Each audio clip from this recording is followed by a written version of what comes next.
یزید کے دربار کے اندر حضرت امام زین العابدین پہنچے تو یزید نے پہلے تو جو ہے وہ دکھ کا اظہار کیا. بعض لوگ یہاں سے یزید کی بریت کا اعلان کرتے ہیں.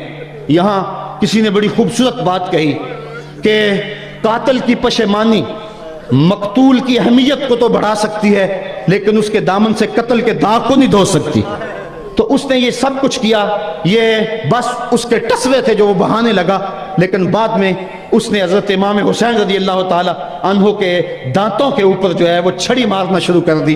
تو حضرت ابو برزہ اسلمی صحابی رسول وہاں موجود تھے، وہ کھڑے ہو گئے، اٹھ کے بدن کانپتا ہے ان کا، کہنے لگے ظالم ارفع قدیبہ کا، یہاں اپنی چھڑی ہٹا لے. میں نے اپنی ان آنکھوں سے دیکھا ہے کہ کان رسول اللہ صلی اللہ علیہ وسلم یلسمہ، حضور نے ان ہونٹوں کو خود چوما ہے. تو یہ کہہ کہ آپ دربار سے نکل گئے اور روتے تھے اور آپ کے بدن پہ کپکپی بھی تاری تھی. بعد میں یزید نے کہا حضرت غلطی ہو گئی اور یہ میں نہیں چاہتا تھا، بتائیں آپ کی کوئی شرط ہو. تو آپ نے فرمایا میری 4 باتیں مان لو. ان 4 باتوں میں ایک بات یہ تھی کہ سر حسین اور سر شہیداں ہمارے سپرد کر دو تاکہ ہم کربلا جا کے ان کی تدفین کر سکیں. دوسری یہ تھا کہ ہمیں مدینہ حفاظت سے پہنچا دو. تیسری شرط یہ تھی کہ مجھے جو ہے وہ جمعے کا خطبہ دینے کی اجازت دو آج دمشق جامع مسجد کے اندر. چوتھی بات آپ نے یہ فرمائی کہ قاتلان حسین جو ہے وہ میرے سپرد کرو. اس نے کہا ہاں کون ہے قاتل حسین کا؟ لوگوں نے کہا خولی ہے. خولی نے کہا میں نے قتل نہیں کیا، یہ سنان بن انس نخی نے کیا ہے. سنان بن انس نخی کو کہا ہاں تو بتا. کہنے لگا میں قتل کیوں کرنا تھا، یہ تو شمر ذی الجوشن نے کیا ہے. شمر ذی الجوشن کو کہا تو بتا. کہنے لگا میں نے قتل نہیں کیا، میرا کون سا حسین نے کچھ بگاڑا تھا، قتل اس نے کیا ہے جس کی حکومت کو خطرہ تھا. تو یہ ہے وہ ہے قاتل حسین کا. اب یزید کہنے لگا تمہاری یہ شرط تو میں پوری نہیں کر سکتا، یہ بات تو پوری نہیں کر سکتا، اب خطبہ دے لو. اب حضرت امام زین العابدین خطبہ دینے کے لیے کھڑے ہوئے.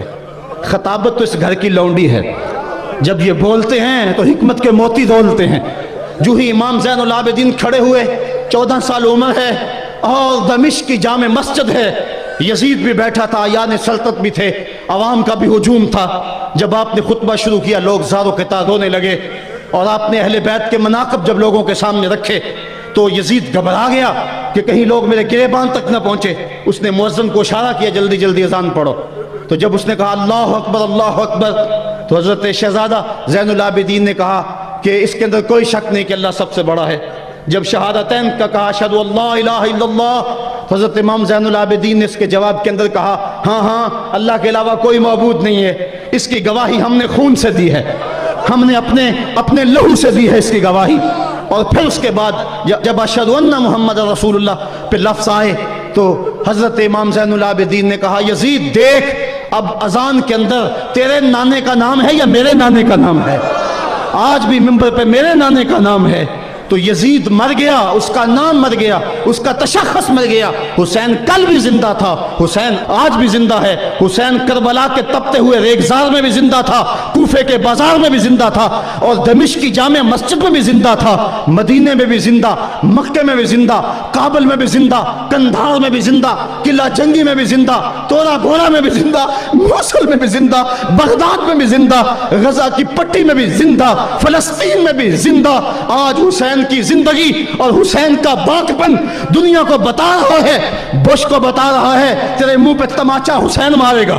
زمانہ بتائے گا کہ حسین کل بھی زندہ تھا، حسین آج بھی زندہ ہے. حسین کی فکر لے کے اٹھو اور پوری دنیا پہ چھا جاؤ اور زمانے کو بتاؤ کہ ہم حسین ابن علی کے سپاہی ہیں. صرف محرم کے دن آنسو بہا لینے سے کچھ نہیں ہوگا. کیا صرف محرم حسین کا مہینہ ہے؟ نہیں، پورا سال حسین کا ہے، پوری زندگی حسین کی ہے، پورے زمانے حسین کے ہیں. یہ صرف عاشور کا دن یا عاشور کی شب ہی حسین کی نہیں، سارے زمانے حسین کے ہیں. کل بھی حسین کا تھا، آج بھی حسین کا ہے، کل بھی حسین کا ہوگا. آؤ اٹھیں، قرآن کو لے کر کے حسین ابن علی نیزے کی نوک پر بھی چڑھ کے قرآن سنایا، اور آج ہم اسی قرآن کی دعوت کو لے کر کے اٹھیں. حضرت امام زین العابدین یہ کربلا کے وہ شخص ہیں جنہوں نے سارا منظر اپنی آنکھوں سے دیکھا تھا. اتنے دکھ کسی کو نہیں پہنچے جتنے زینب اور زین العابدین کو پہنچے ہیں. سب منظر کھلی آنکھوں سے دیکھا.